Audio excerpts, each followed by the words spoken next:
people that have left Scientology have said, I was brainwashed or I was under undue influence when I was within the organization. And I would say that it is very much similar to other groups that I have dealt with that have been called cults. That is, there is isolation, there is information control, and people become embedded either through hyperactivity or other means into a kind of subculture within Scientology. And they really don't listen to or hear other information that is deemed inappropriate by Scientology, and they frequently cut off any alternate frame of reference, that is, people that might provide another perspective. So you have the phenomenon of a kind of milieu or environment control, information control, and within that environment, people can be manipulated. Scientology specifically manipulates people, in my opinion, through its course curriculum and what is called auditing. Auditing is a Scientology process where a Scientologist goes into a Scientology center, typically, and they will then go through auditing with a person who is called an auditor, and they will hold two metal cans that are connected by wires to a box that is called an e-meter, which is really, in fact, a part of what can be seen as a polygraph machine. It measures galvanic response or tension in your hands. It shows that you are nervous. And the needle will move when you are nervous, and it will float when you are calm. So in this way, the auditor who works with Scientology or for Scientology can tell when the person who is being audited is nervous, and the auditor will ask many questions. How is your personal life going? How are you doing at work? How is your father, your mother? And they will go through this process with you, asking you many, many questions, and they will watch to see if the needle moves. If the needle moves, that denotes that you need more questions on a particular area, and they'll drill down. This, in Scientology, is what Lifton calls the cult of confession. That is, that there are no boundaries, that you get all kinds of information from people through these auditing sessions.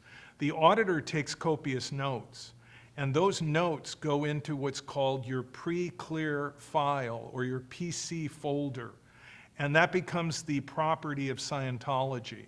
You, if you are in a Scientology, you will sign a release in which you acknowledge that Scientology has possession of your file and that you have no rights to it. And then you go through your auditing sessions, and Scientology is finding out all about you. You also go through a lot of courses with Scientology, and you go through training routines. And in the training routines, in my opinion, the point of the training routines, or TRs as people like Tom Cruise would call them, it really is more about submission. It's just about submitting yourself to the process and becoming a deployable pawn. There are exercises where people simply surrender their will.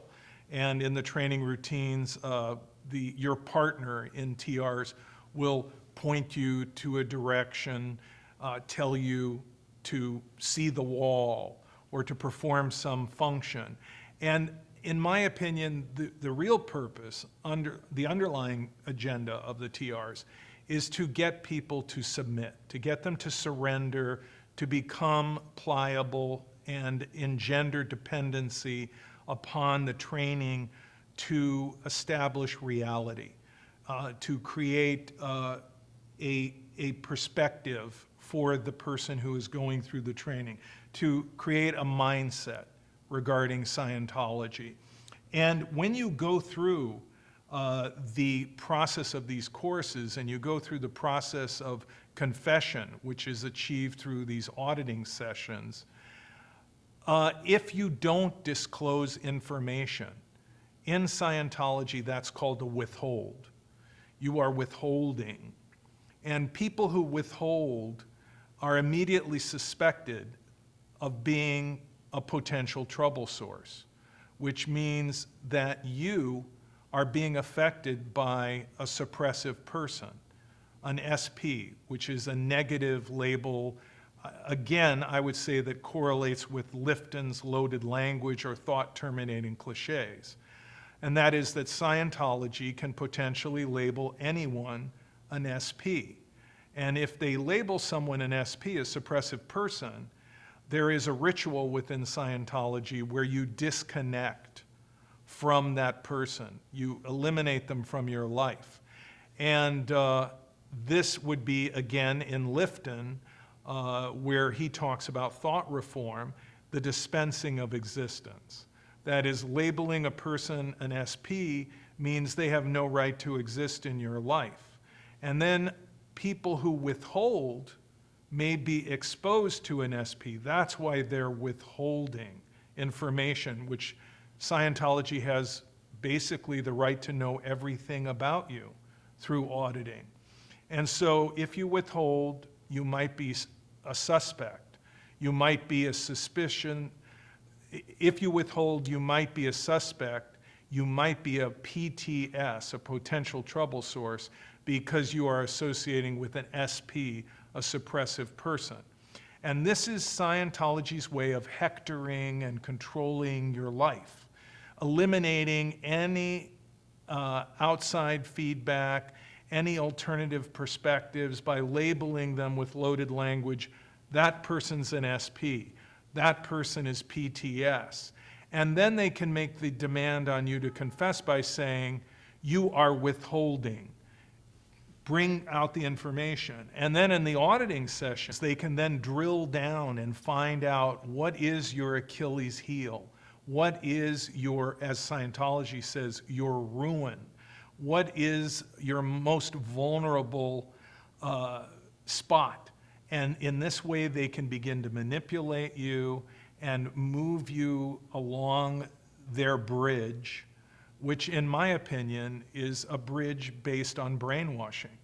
And as you go up the operating thetan levels, which are different levels of Scientology, first you go through the courses and the training routines, and eventually you reach what's called clear, or really zero.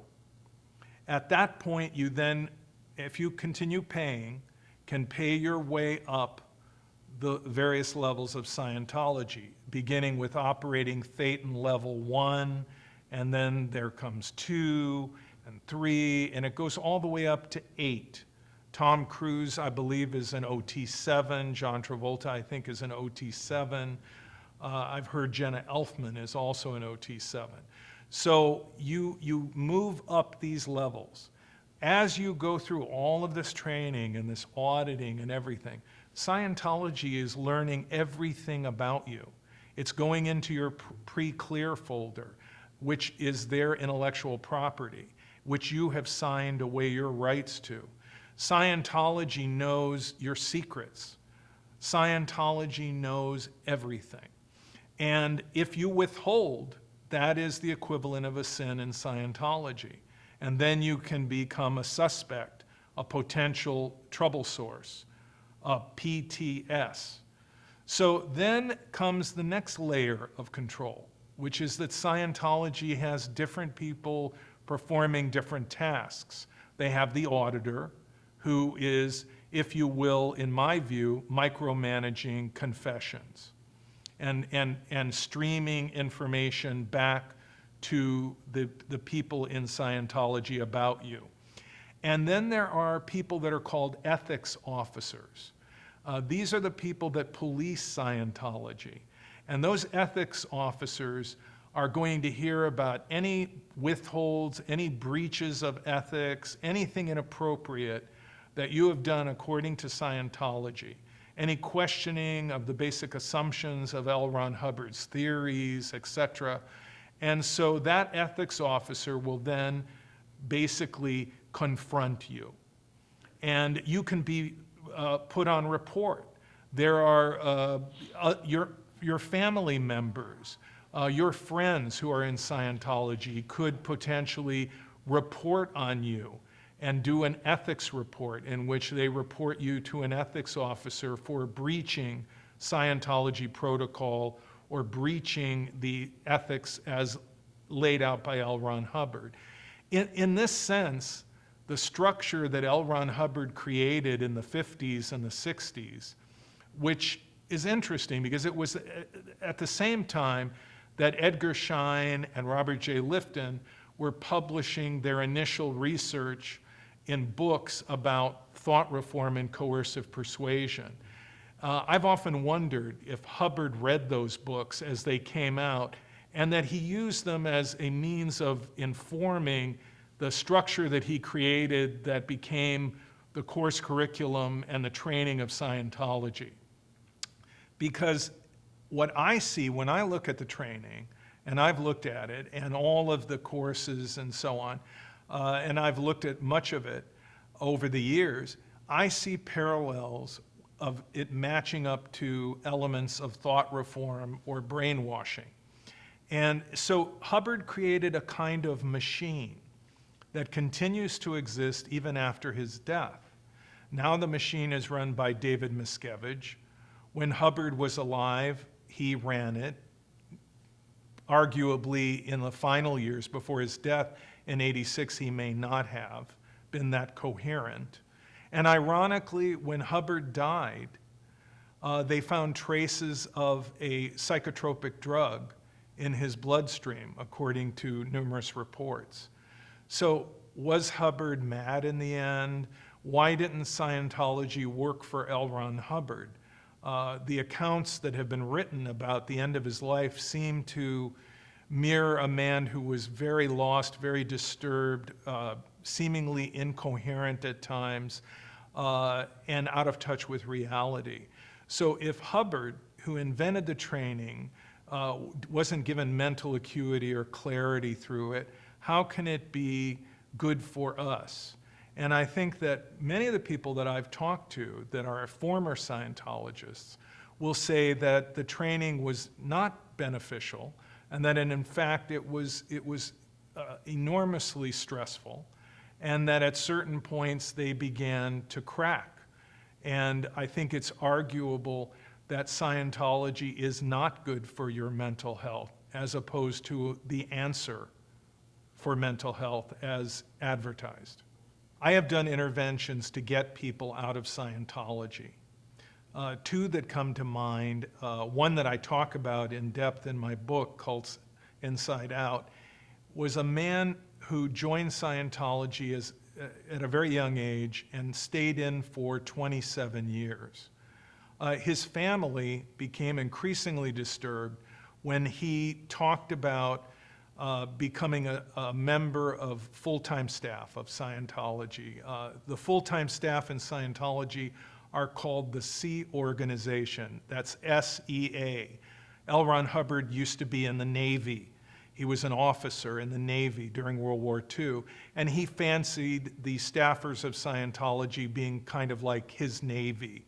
In fact, during one point when Hubbard was running Scientology, he ran it from a vessel, a naval vessel that was floating in the ocean.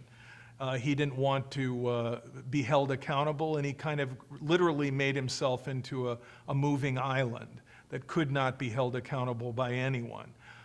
So at any rate, this man was going to become a member of the Sea Organization, or Sea Org as it's known, and become a full-time staffer, leaving behind his wife, who was not a Scientologist, and his children. So the family decided to do an intervention, and that intervention was successful, and I was able to help this man leave Scientology, and he did leave and has never gone back.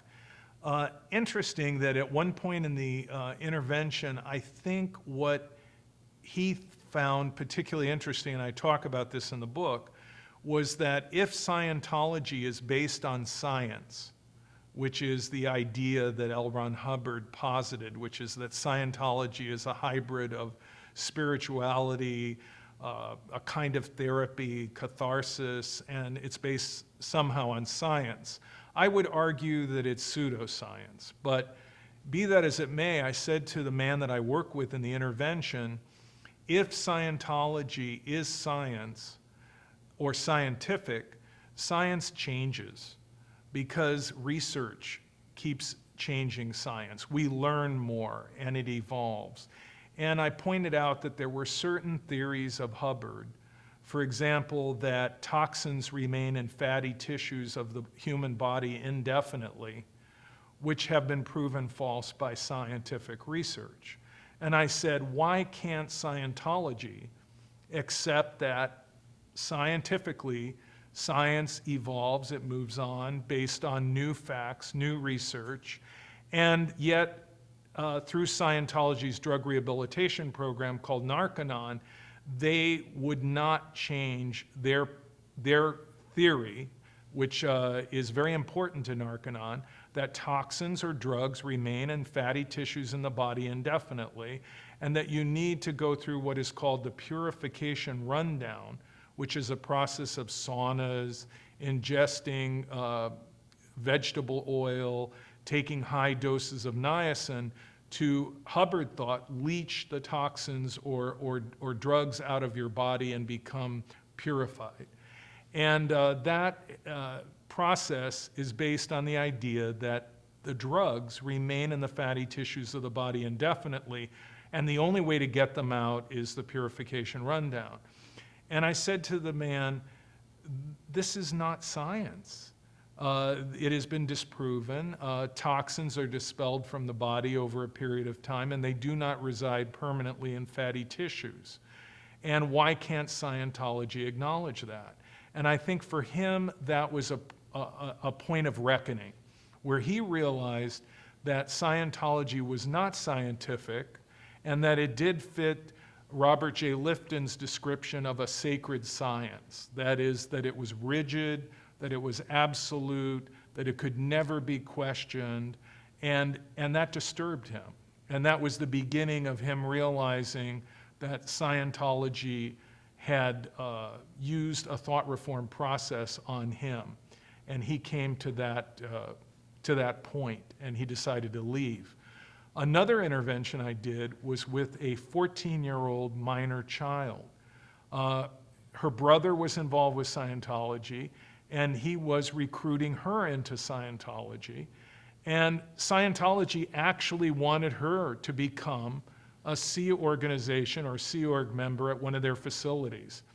And they sent the parents a release where they would literally sign their daughter away to Scientology at the age of 14. And the parents called me and they said, this is just wrong, and we want your help. And so I came and we did an intervention, and the daughter decided that she no longer wanted to be involved with Scientology, despite her affection for her brother and the fact that he was involved. There are many celebrities involved in Scientology. Tom Cruise, for example, who is arguably one of the biggest movie stars in the world, and people wonder, how can someone like Tom Cruise be involved in Scientology? I mean, he's an intelligent guy, he's had a terrific career, he's made many great motion pictures. Why him? Or John Travolta, who to many people is a very charming, very affable man, a very nice person. Why is he involved in Scientology? And I would say that celebrities are no different than any of us, and that they can be tricked, they can be trapped, and that given the amount of disclosure that's involved in Scientology, who knows what's in Tom Cruise's pre-clear folder or John Travolta's pre-clear folder, and why they feel maybe that they can't leave Scientology. Also, if you do leave Scientology, and this is a very serious point about Scientology, and it's been brought out by many people who left and many people who hesitated and didn't want to leave for a long time. If you leave Scientology, they have what they call a disconnection policy. And that means that if you leave, you may be declared a suppressive person, an SP. And that means that those people that are your family or your friends that are in Scientology must disconnect from you. That is the disconnection policy. You are declared a suppressive person. You then must be disconnected from. And then there's the next layer. People who don't disconnect from a suppressive person are a potential trouble source. And no one in Scientology wants to be called a PTS. So this is the conundrum. If I leave, will my family disconnect from me? If I leave, will all my friends disconnect from me? This has kept people from leaving Scientology. And it's also caused people to actually reconsider their involvement. I mean, the director, Paul Haggis, talks about this. He talks about how when his wife's parents left Scientology, she was being encouraged to disconnect from them. And she didn't want to, but she was willing to. And then Paul Haggis was not willing to. And then subsequently, when a Scientology spokesperson was asked in an interview that was on television, what was this all about, the disconnection policy, the Scientology spokesperson denied that it existed and acted as if it was a myth. This really upset Paul Haggis, the director, because he thought to himself, I know about this policy. I've experienced it. I know about it firsthand. If we have a policy like this within Scientology, and Haggis was a member for 35 years, they should just be proud of it, stand by it, and be honest about it. And he felt very uncomfortable with the fact that they were avoiding the discussion and would not admit that they had this policy. Scientology seems to be shrinking. I would estimate that there are no more than 50,000 Scientologists globally, worldwide. Scientology will say they have millions of members around the globe and that they're growing constantly. But when you look at the buildings that are empty, and when you look at events and you really get a sense of where they're at right now and how many people have left, and many, many people have left, it appears that Scientology is in fact shrinking.